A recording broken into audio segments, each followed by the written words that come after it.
ইরানের সর্বোচ্চ নেতা খামেনি নিহত। ইরানে হামলার প্রতিবাদে রাশিয়া ও চীনের হুঁশিয়ারি। মার্কিন ইসরায়েলি অভিযানে ইরানের শীর্ষ নেতা নিহত। খামেনির মৃত্যুতে ইরানিদের মিশ্র প্রতিক্রিয়া। মধ্যপ্রাচ্যের আকাশসীমা বন্ধ, বিশ্বজুড়ে বিমান চলাচলে নজরবিহীন বিপর্যয়। আমন্ত্রণ জানাচ্ছি বাংলাদেশ প্রতিদিনের বিশ্ব সংবাদে। সাথে আছি আমি তাজির রহমান। শুনছিলেন এতক্ষণ সংবাদ শিরোনাম, এবার থাকছে বিস্তারিত সংবাদ। বিকাশ পেমেন্টে 10,000 টাকার বেশি অফার, শপিং চলছে তো।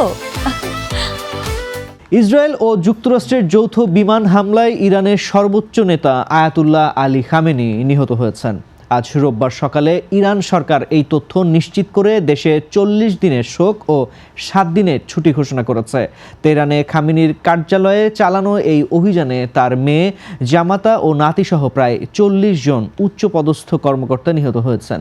মার্কিন প্রেসিডেন্ট ডোনাল্ড ট্রাম্প এবং ইসরায়েলি প্রধানমন্ত্রী নেতানিয়াহু এই অভিযানকে সফল দাবি করলেও ইরানের বিপ্লবী গার্ড বাহিনী IRGC কঠিন প্রতিশোধ নেওয়ার ঘোষণা দিয়েছে।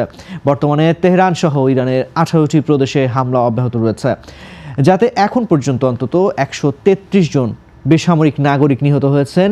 এই ঘটনার পর ইরান মধ্যপ্রাচ্যে অবস্থিত মার্কিন ঘাঁটি এবং দুবাই, কাতার সহ উপসাগরীয় দেশগুলোতে পাল্টা মিসাইল হামলা শুরু করেছে। ইরানে যুক্তরাষ্ট্র ও ইসরায়েলের যৌথ সামরিক আগ্রাসনের তীব্র নিন্দা জানিয়েছে রাশিয়া ও চীন। চীনা পররাষ্ট্র মন্ত্রণালয় ইরানের সার্বভৌমত্ব ও আঞ্চলিক অখণ্ডতাকে সম্মান জানানোর আহ্বান জানিয়ে সব পক্ষকে সংযত হতে বলেছে। অন্যদিকে রাশিয়া এই হামলাকে হঠকারী পদক্ষেপ ও পুরো অঞ্চলকে অস্থিতিশীল করার পায়তারা বলে অভিহিত করেছে। পুতিনের মিত্র দিমিত্রি মেদভেদেভ অভিযোগ করেছেন, পারমাণবিক আলোচনার আড়ালে যুক্তরাষ্ট্র এই হামলার ছক কষেছিল। এদিকে ইরানও বসে নেই। দেশটির পররাষ্ট্রমন্ত্রী আব্বাস আরাকচি হামলার উৎসস্থলগুলোকে বৈধ লক্ষ্যবস্তু ঘোষণা করার পর ইসরায়েলে বৃষ্টির মতো ক্ষেপণাস্ত্র ছুটছে IRGC। শুধু ইসরায়েল নয়, কাতার, সৌদি আরব ও UAE-তে অবস্থিত মার্কিন সামরিক ঘাঁটিগুলো লক্ষ্য করেও একযোগে হামলা শুরু করেছে ইরান। ফলে পুরো ইসরায়েল জুড়ে বর্তমানে সাইরেন ও বিস্ফোরণের শব্দে এক নজিরবিহীন আতঙ্ক ও যুদ্ধাবস্থা বিরাজ করছে। তেহরানে যুক্তরাষ্ট্র ও ইসরায়েলের যৌথ সামরিক অভিযানে ইরানের অত্যন্ত প্রভাবশালী দুই ব্যক্তিত্ব আলী শামখানি এবং জেনারেল মোহাম্মদ পাকপুর নিহত হয়েছেন। ইরানের সরকারি সংবাদ সংস্থা ইরনা আজ এই মৃত্যুর খবর নিশ্চিত করেছে।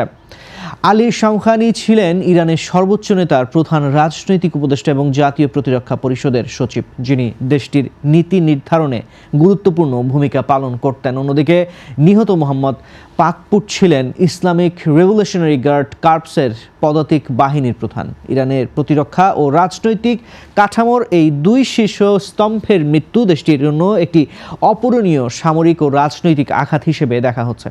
এই হত্যাকাণ্ডের ফলে মধ্যপ্রাচ্য জুড়ে নতুন করে চরম উত্তেজনা ছড়িয়ে পড়েছে এবং ইরান ও IRGCর পক্ষ থেকে যে কোনো সময় কঠোরতম প্রতিশোধের ঘোষণা আসার সম্ভাবনা রয়েছে। ইরানের সর্বোচ্চ নেতা আয়াতুল্লাহ আলী খামেনির মৃত্যুতে দেশজুড়ে এক অভূতপূর্ব ও মিশ্র পরিস্থিতির সৃষ্টি হয়েছে। ইরানের সরকারি গণমাধ্যম প্রেস টিভি মাশহাদ শহরের ইমাম রেজা মাজার প্রাঙ্গণ থেকে শোকাতুর সমর্থকদের কান্নার ভিডিও প্রকাশ করেছে, যেখানে অনেককে শোকে ভেঙে পড়তে দেখা গেছে। তবে এর ঠিক উল্টো চিত্র দেখা গেছে রাজধানী তেহরান সহ বিভিন্ন শহরে, যেখানে খামেনির মৃত্যু সংবাদে সাধারণ মানুষকে বাজি ফাটিয়ে আনন্দ ও উল্লাস প্রকাশ করতে দেখা গেছে। উল্লেখ্য যে সাম্প্রতিক মাসগুলোতে ইরান জুড়ে সরকার বিরোধী আন্দোলনে হাজার হাজার বিক্ষোভকারী হত্যার নির্দেশ দেওয়ার জন্য খামেনি ও তার নিরাপত্তা বাহিনীর উপর দেশটির একটি বড় অংশের জনগণের তীব্র ক্ষোভ ছিল। এই মৃত্যু একদিকে যেমন সমর্থকদের মধ্যে শোকের ছায়া ফেলেছে, তেমনি বিরোধীদের কাছে দীর্ঘদিনের নিপীড়নের অবসান হিসেবে দেখা হচ্ছে। এই দ্বিধাবিভক্ত জনমত ইরানের ভবিষ্যৎ রাজনৈতিক স্থিতিশীলতাকে এক চরম অনিশ্চয়তার মুখে ঠেলে দিয়েছে।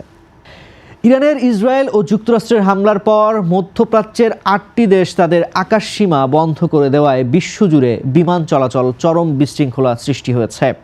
দুবাই, আবুধাবি ও দোহার মতো প্রধান ট্রানজিট হাবগুলো বন্ধ হয়ে যাওয়ায় এমিরেটস, কাতার এয়ারওয়েজ ও ইতিহাদ সহ বিভিন্ন এয়ারলাইন্সের হাজার হাজার ফ্লাইট বাতিল হয়েছে। ল্যান্ডিং ও টেক অফ মিলিয়ে মধ্যপ্রাচ্যের প্রায় 1,800টির বেশি ফ্লাইট বাতিল এবং বিশ্বজুড়ে 18,000 ফ্লাইট বিলম্বিত হওয়ার খবর পাওয়া গেছে। দুবাই আন্তর্জাতিক বিমানবন্দর ও বুর্জ আল আরব হোটেলের ইরানি হামলার 4 জন আহত এবং আবুধাবিতে 1 জন নিহত হওয়ার খবর পাওয়া গেছে। এয়ার ইন্ডিয়া, টার্কিশ এবং ব্রিটিশ এয়ারওয়েজ সহ বড় বড় সংস্থাগুলো এই অঞ্চলে তাদের কার্যক্রম স্থগিত করেছে। মাঝ আকাশ থেকে অন্তত 145টি বিমান এথেন্স বা রোমের দিকে ঘুরিয়ে দেওয়া হয়েছে এবং বিকল্প দীর্ঘ পথ ব্যবহারের কারণে টিকিটের দাম বাড়ার আশঙ্কা করা হচ্ছে। বর্তমানে লাখ লাখ যাত্রী বিভিন্ন দেশের বিমানবন্দরে আটকা পড়ে মানবেতর সময় পার করছেন। দর্শক, এই ছিল আজকের বাংলাদেশ প্রতিদিনের বিশেষ সংবাদ। সবশেষ খবর জানতে চোখ রাখুন বাংলাদেশ প্রতিদিন ফেসবুক পেজ ও ইউটিউব চ্যানেলে। এতক্ষণ সঙ্গে থাকার জন্য ধন্যবাদ সবাইকে।